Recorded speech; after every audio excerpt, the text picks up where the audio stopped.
Donc, sans transition, d'accord, on appelle donc le docteur Archali, qui va nous parler du bevacizumab topique versus en injection sous-conjonctivale pour les néovaisseaux cornéens. Voilà.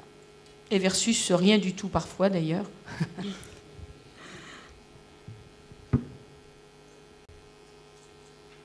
Merci Madame la Présidente. Honorable assistant, je me permets de vous présenter un travail sur le bevacizumab topique versus bevacizumab en injection sous-conjonctivale dans la néovascularisation de la cornée. Donc, pour introduire la néovascularisation cornéenne et le développement de néovaisseaux sanguins au stade du stroma cornéen superficiel ou profond à partir du plexus vasculaire limbique. Elle constitue le stade terminal de la plupart des pathologies inflammatoires du segment antérieur. C'est un défi thérapeutique. Donc, le rôle essentiel du facteur de croissance endothéliale vasculaire VEGF-A a permis de mettre en œuvre l'efficacité du bevacizumab, qui est un anticorps monoclonal humanisé dirigé contre toutes les formes du VEGF-A. Donc, c'est une étude prospective, comparative non randomisée.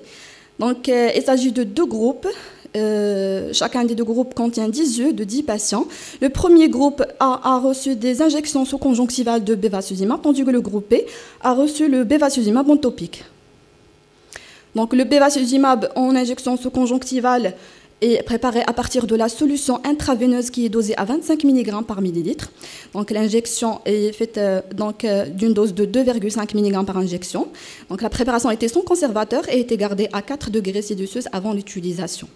2 à 3 injections en moyenne qui sont espacées de 4 à 5 semaines. Le collyre bevacizumab a été préparé à partir d'un mélange stérile de la solution intraveineuse d'Avastin, qui est dosée notamment à 25 mg par millilitre, associé à une solution de chlorure de sodium de 0,9%, et la formule finale, un collyre de bevacizumab avec une concentration de 10 mg par millilitre, d'une posologie d'une goutte 4 fois par jour. Donc, les photographies en lampe à fente ont été prises à la visite d'inclusion, à J45 et à J120 pour le groupe A, à J7, J15 et J30 pour le groupe B. Le critère principal d'efficacité était la surface de cornée qui est recouverte de néovaisseaux avant et après traitement, analysé par le logiciel ImageJ. Donc, pour les étiologies, elles ont été prédominées par la kératite herpétique, dans 40%, suivie par les traumatismes, dans 20%, et ensuite vient les brûlures chimiques, dans 15%. Donc, pour les résultats sur plan efficacité, il était semblable pour les deux voies d'utilisation de bevacizumab, avec une réduction de 53,20% jusqu'au 29,60% pour le groupe A, tandis que le groupe B, une réduction de 54,20% jusqu'au 33%. Donc, un exemple d'un patient qui faisait partie du groupe A. Il s'agit d'une femme âgée de 45 ans qui présentait une néovascularisation cornéenne secondaire à une kératite herpétique, chez qui on note une nette régression de la néovascularisation ainsi que de l'opacité cornéenne à J60. Un deuxième exemple d'une patiente qui faisait partie du groupe B, et qui était suivie pour une kératite herpétique et qui a développé par la suite une néovascularisation cornéenne associée à une opacité stromale de l'œil gauche, et chez qui, notamment, il y a une nette diminution de la néovascularisation et de l'opacité cornéenne à J120.